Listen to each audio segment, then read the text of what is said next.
Bueno, en esta oportunidad nos encontramos con el doctor Clemente Ota Rivera, flamante viceministro de Interculturalidad del Ministerio de Cultura. El doctor Ota es un reconocido académico quien se ha desempeñado en diferentes esferas del quehacer nacional, tanto en la actividad privada, pública y también en el mundo de las ONG. En esta oportunidad tenemos una festividad trascendental para el mundo indígena. Estamos conmemorando el Día Internacional de los Pueblos Indígenas. Precisamente sobre este tema, doctor, queríamos preguntarle qué opinión le merece esta festividad del Día Internacional de los Pueblos Indígenas. Bueno, en primer lugar, un saludo para todos los pueblos del Perú y del mundo que hoy día celebramos, en el caso nuestro como colectividad y particularmente como Ministerio de Cultura, esta actividad. Creo que lo principal de esta celebración tiene que ver con el reconocimiento de los derechos de todos los pueblos indígenas. Creo que el hacer de esta fecha un acto celebratorio expresa los avances que ha tenido la comunidad internacional, ¿no? Y el sentido de juridicidad, ¿no? Para aceptar, promover y cultivar la defensa y el reconocimiento de derechos que secularmente han sido negados a los pueblos indígenas del mundo. Entonces creo que esta fecha que instituido por las Naciones Unidas, ¿no? Reivindica ese avance de la comunidad internacional, ampliando la condición, ¿no? de sujetos de derechos a espectros más amplios. Doctor, en los últimos tiempos hay una gran preocupación de parte del Alto Comisionado de las Naciones Unidas para los Derechos Humanos con relación a la defensa y promoción de los pueblos indígenas. Y cuando interrelacionamos con dirigentes y representantes de organizaciones, ellos tienen como esencia, como herramienta legal, el convenio 169 de la OIT. ¿Considera usted que este es un instrumento, una herramienta indispensable para la promoción y la defensa de los derechos de los pueblos indígenas? Bueno, creo que la Declaración 169 tiene un significado enorme, ¿no? Es el primer documento de alcance internacional, ¿no? Y además planteando una serie de reconocimiento del derecho de los pueblos indígenas que ha abierto, ¿no? En realidad ha marcado una nueva época en la relación entre los estados y los pueblos indígenas.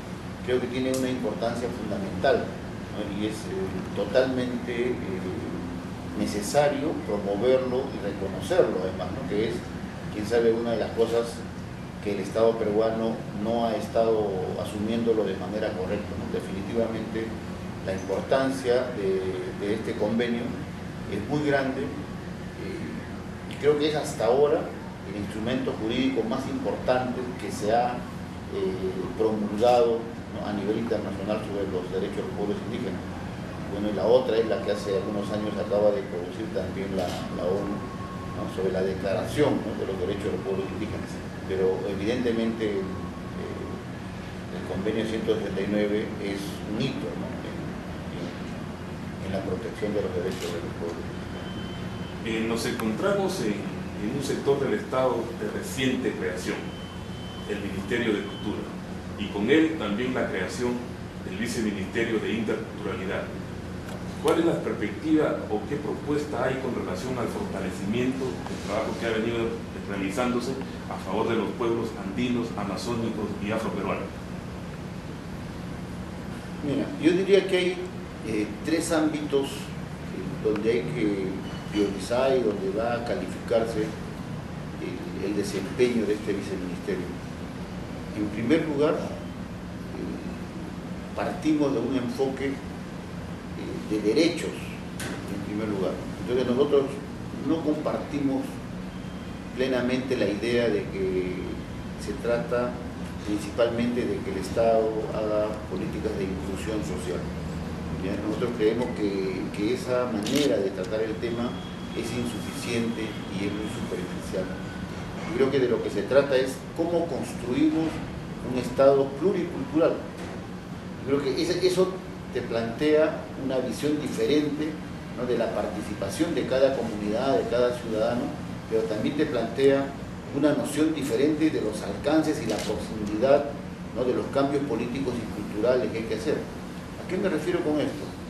Con eso lo que yo quiero decir es que el Estado peruano se formó desde su inicio en la era republicana como un Estado totalmente de espaldas a la mayoría de su población, en este caso a la población indígena, ¿no? Hay que recordar que cuando se forma el Estado, estamos hablando de 1820, ¿no es cierto?, las 4/5 partes de la población eran indígenas, ¿no? Y el Estado nunca representó a ese inmenso sector. O sea, en realidad fue un Estado prácticamente colonial, solo que ahora con la administración interna asumidos por los criollos, porque todo el sistema del Estado funcionaba alrededor de que tenías que ser un castellano hablante y tenías que tener los patrones culturales occidentales, ¿ya? Entonces, el ejemplo más claro de eso, ¿no?, de esa exclusión de la inmensa mayoría de la población, es que recién en el año 1979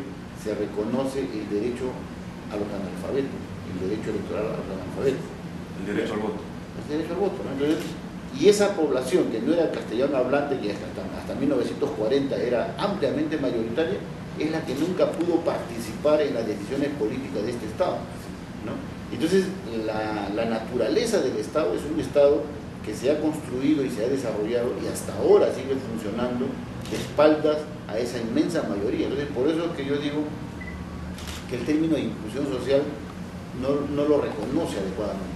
En realidad lo que hay que hablar es que requerimos construir un Estado pluricultural, un Estado que reconozca que somos un país donde hay diferentes pueblos, diferentes culturas, diferentes idiomas, y que el Estado tiene la obligación de representar esa diversidad, ¿no? Entonces el Estado no tiene la obligación de hacer políticas de inclusión social, ¿no es cierto? Porque políticas de inclusión social es cuando algunos pequeñas comunidades o grupos de personas, ¿no?, por razones diferentes, catástrofe, problemas de política económica, poco salen de los marcos, ¿no?, de la protección del Estado. Pero en este caso estamos hablando de un Estado que no representa a la inmensa mayoría del país, ¿no?, de la sociedad. Y por eso que yo creo que es más propio, ¿no?, hablar de la necesidad, ¿no?, de construir un Estado plural, un Estado, ¿no?, descentralizado. ¿Por qué? Porque la diversidad justamente se da en las regiones, no en Lima, sino en las regiones del interior del país.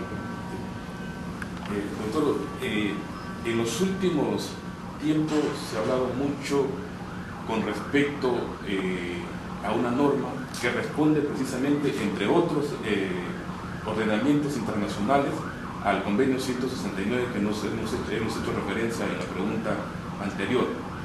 Se viene discutiendo y aún no se ha promulgado, no se ha aprobado la llamada ley de consulta. ¿Cree usted que la promulgación de esta norma podría prevenir los conflictos donde involucran al Estado, las organizaciones y las comunidades con las empresas extractivas que ingresan de repente a hacer algún tipo de exploración o explotación en estas comunidades? Bueno, definitivamente, ¿no? Creo que definitivamente la promulgación de la ley de consulta previa va a ser un hecho político que va a no solamente fortalecer, ¿no?, la legitimidad y la juridicidad de los pueblos indígenas, sino tan importante como eso es que va a permitir la presencia del Estado, ¿ya?, como un organismo que arbitra, ¿no?, y que pone orden en una situación donde todo se ha convertido en una especie de jungla, ¿no?, de guerra, a partir de la política del expresidente Alan García, del Fierro del Hortelano, donde la condición de los indígenas eran prácticamente que no eran ciudadanos de este Estado, ¿no?, y que cualquier proyecto económico de cualquier empresa, en cualquier tipo de actividad económica, sea extractiva o energética, en fin, algo así como tenía carta blanca para actuar, ¿no?, en las zonas donde había poblaciones indígenas.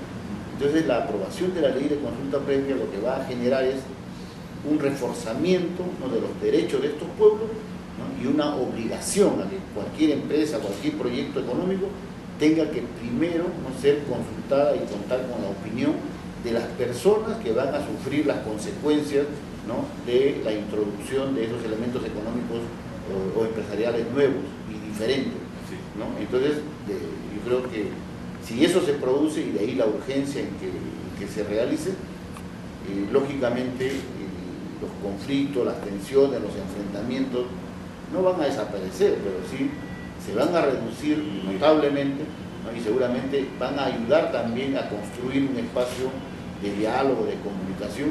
¿Por qué? Porque el Estado, ¿no?, se hará presente y podrá actuar, ¿no?, en la regulación, en la administración de los conflictos y sobre todo en la protección de los derechos de las poblaciones que requieren ser protegidas y que es su derecho que sean protegidas.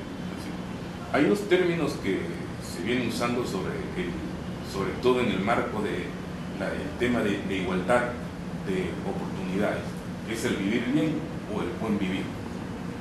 En nuestra coyuntura actual, ¿qué papel juega el tema de interculturalidad como mecanismo de establecer una convivencia pacífica entre todos los peruanos? Bueno, yo creo que es una pregunta muy interesante, porque creo que uno de los errores que ha habido en la manera como se ha asumido la interculturalidad, ¿no?, ha sido una visión limitada, parcial, porque normalmente la gente entiende, ¿no?, asume que la interculturalidad, ¿no?, es una metodología de relación social, interpersonal, en fin, para tratar de incorporar o de comunicarse con nosotros, ¿no? En realidad la interculturalidad, ¿no?, es un concepto de relaciones sociales, humanas, que tiene que permitir, ¿no?, una interacción entre los otros y nosotros. O sea, en realidad, más que hablar de cómo eso se aplica para los otros en una relación con nosotros, es cómo eso nos permite construir una comunidad de nosotros, o sea, ¿no?, en este caso nosotros como nación, como país, una nación que es pluricultural, es diversa, pero que tiene una integración básica a partir de la comprensión, el conocimiento y el reconocimiento de los otros, ¿no? Y ese reconocimiento de los otros pasa por un reconocimiento de nosotros mismos, ¿no?, y de entender que dentro de esa diversidad, ¿no?, hay un elemento de unidad, ¿no?, de convivencia y de construcción de una sociedad, en este caso humana y particularmente peruana. Entonces yo creo que el mayor valor de la interculturalidad está en que se entienda como la manera de mirar y de vivir las relaciones humanas que nos permiten construirnos como una colectividad única, ¿no?, como un nosotros donde lo fundamental de los valores y de la condición humana se asume como algo que se comparte como tal, ¿cierto? Eso es lo que yo le podría decir. Como no, doctor. Más allá de la entrevista como un representante del Estado, creo que esta entrevista ha sido una suerte de cátedra dentro del tema de los pueblos indígenas y afrodescendientes. Nosotros queremos agradecerle por esta oportunidad y desearle todo tipo de éxito en esta gestión que casi apenas comienza. Y quedamos a vuestra disposición para otra oportunidad que querramos de repente difundir o intercambiar temas relacionados con los pueblos indígenas. Muchas gracias. Muchas gracias a ustedes, ¿no? Con seguridad habrá otras oportunidades para conversar y para ver qué cosas hay que trabajar. Lo único que me parece importante de esto es que ojalá nos permita sensibilizar, abrir el diálogo alrededor de este tema, ¿no?, que todavía está un poco débil en la sociedad peruana y que hay que ponerle mucho empeño y mucha fuerza para irla incorporando en la agenda cultural y política del país, ¿no? Muchas gracias. La mejor de las suertes, señores. Muchas gracias.